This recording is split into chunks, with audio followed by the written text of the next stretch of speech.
Yan, kararating ko lang mga guys. Init na init ang katawan ko. Grabe. Ayan po. Pumili po kasi ako ng bibigay ko sa aking apo na nasunugan na kahit pante ay walang natira sa kanya. Ubos sila.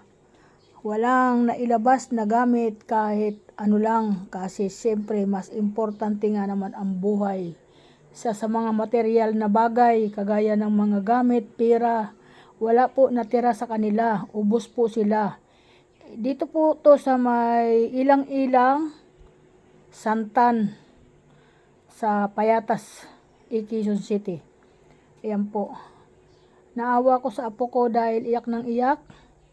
Dahil sa lahat ng ngayon ko lang nalaman na magaling pala yan mag-ipon na mga ibinibigay sa kanyang pera na iniipon niya, hindi niya ginagastos kung ano mang gusto niya. Ayan po guys, nung nalaman ko nasunog daw ang pera niya na 20,000 na galing po sa mga bigay-bigay po ng kanyang mga tita, lula, kung sino man, bigay ng papa niya. Ayan po nangyari, iyak ng iyak, kaya pinatahan ko siya. Sabi ko, pera lang yan at babalik sa'yo, importante ang buhay. Ayan po guys, ang sakit talaga, masunugan talaga, di ba? Wala ka maisalbang gamit, kahit alo lamang, kahit baso, dahil sa pagmamadali mo lumabas dahil kumakalat na ang apoy. Mainit na doon sa lugar ng bahay niya.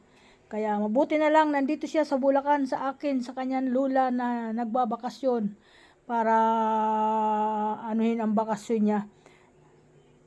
Nagkataon lang po na nangyari yung ganun sa kanilang bahay. Iyan po talaga, ang Panginoon ay marunong, at iyan po isa rin na inalaala ko yung kanyang mga mahal sa buhay niya doon, ang kanyang lula, ang mama niya at ang mga tito niya nga talagang mga naapektuhan sa sunog doon. Lahat po sila magkakamag-anak doon na isang compound, naubos po ang kanilang kabahayan. Wala po silang nailabas kahit anuman gamit. Yan po, nakakaawa po talaga yung nangyari sa kanila. Ngayon, naninirahan po sila ngayon sa cover court ng Payatas. Kung sino po ba yung mabubuting loob dyan na kahit papano may mga puso na mag-donate ba ng mga bagay na pwede kahit basta magamit lang po nila. Pwede din po kaldero, pwede pinggan, pwede baso, kung ano man maitutulong sa kaya, abot kaya ng atin mga kamay, ay pwede po tayong tumulong doon sa may Payatas, Quezon City na ano po ito, Santan po. Hanapin lang po nyo si ang pangalan nun, si Janine. Nakalimutan ko yung apelyido po mga guys. Basta Janine lang po, Janine. Ayan lang po, pwede nyo iabot doon kung may kakayanan kayo magbigay sa kanila ng tulong. Kasi ako po nagkukumahog din ng makadalaw sa kanila para makita ko yung kalagayan nila. Kaya ito, kahit papano may bit-bit ako sa kanila na kahit papano mayroon silang pagpalitan na damit, kasi ultimo suot lang nila ang nailabas nila sa kanilang bahay. Iyan lang po. Pero mayroon naman daw nagdudunit doon ng paunti-unti. Pero hindi sapat po dahil pati mga panty nila natupok. Lahat po natupok. Lahat po, mga appliances, lahat po lang natira. Kaya yan, kawawa yung aking apo. Kaya yan yung aking iniisip sa ngayon. At binilihan ko nga siya ng bag. Ito guys, kasi sabi ko, ayan, pag may nag-abot sa'yo ng kaunting barya, ilagay mo yan dyan para hindi na wawala ang pera mo.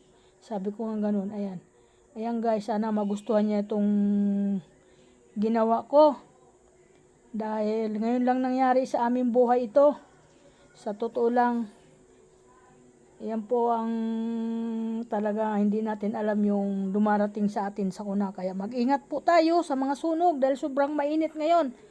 Kagaya po, hindi lang po ako nagbablog na sa ibang tao ko sa amin sa pamilya na namin ito nadanas na sa totoong buhay, ganun pala ang nasunugan talaga. Wala ka may isasalba. Nakawawa talaga. Kaya ayan. Sana po may puso diyan sa mga friends ko na kahit naman po yan, kasi yan naman hindi naman sinadya. Hindi naman alam na may mangyayari na ganyan, kahit lang po sa mga bagay, damit, kung ano man maitutulong, pwede po natin maidonate sa kanila para po mayroon silang plato, hindi yung ang kinakainan nila yung ngayon, mga paper plate lang muna, mga bigay-bigay kung sino doon yung may mga tindahan, mga plastic ng baso, yun lang po ang mga ginagamit nila ngayon, mga kutsara na plastic. Ayan po. Kaya sana makapunta ako at dadalang ko sila ng kutsara. Siyempre po, nauunawaan ko yan kasi nakita ko sa kanila kung paano sila umiiyak sa kanilang mga nasirang gamit. Yan. Pero sabi ko naman, ang importante ang buhay, hindi yung mga bagay. Mabuti na lang sabi ko, yun lang naman sabi ko, mababalik din naman yan ng paunti-unti, hindi biglaan. Yan po. Ganun talaga, hindi natin alam yung darating sa ating buhay. Kaya mag-ingat na lang tayo sa lahat mga guys. Ayan. Inano ko ito kasi siyempre ngayon lang po ako nakadanas magdunit ng mga nasunugan eh. Hindi ko po alam kung anong maibibigay ko pa sa kanila eh. Ayan, nag-iisip pa ako eh. Ako naman, isa lang din akong matanda din na senior na tinutulungan din ng aking mga anak. Kaya, pero ang mga anak ko hindi na kailangan sinasabihan yan kasi mga mababait ang anak ko.